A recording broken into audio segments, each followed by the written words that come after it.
வாழ்க்கைங்கிறது இந்த இரவு நம்முடைய மரணம் அடைஞ்சா நம்முடைய ஆவி எங்க போகும்? நம்ம தின்னு கொளுத்து நல்ல ஜிம்பாடி மாதிரி உடம்பு இருந்துனா அந்த பாடியில ஒரு வயிறு வலி வந்தா கூட தேவ தாங்க முடியாது. இந்த உலகத்தில் உள்ள சரீரத்துல நம்ம என்ன சாப்பிட்டாலும் இந்த சரீரம் என்ன செய்யணும்? அடக்கம் பண்ணுவோம், இல்ல எரிக்க பண்ணுவோம், அதோட முடிச்சு போச்சு. ஆனா நம்முடைய ஆத்மா எங்க போகும்? நம்ம படிச்ச தேவ சமூகத்துக்கு போவா, இல்ல நம்ம பாவம் செஞ்சு நரகத்துக்கு போகுமா?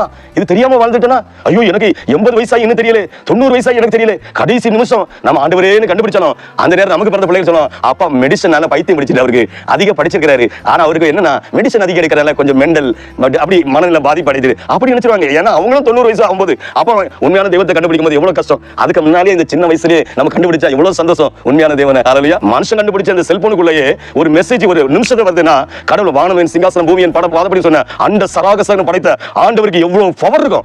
மனுஷன் படைச்ச இதுக்கே இவ்வளவு பவர்னா அவருக்கு அதுக்காக துல்லியமான நேரத்துல நம்ம ஜெபத்தை ஆண்டவர் என்ன செய்யறது கேட்கிறாரு. கவனமா இருங்க. ஆண்டவர் சமூகத்துல ஜெபிக்கும் போது அவர் நீங்க ஜெபிக்க உங்களை எல்லா பிரச்சனையும் மறைய பண்ணுகிறாரு, அப்படியே இல்லாம ஆக்கி விடுறாரு.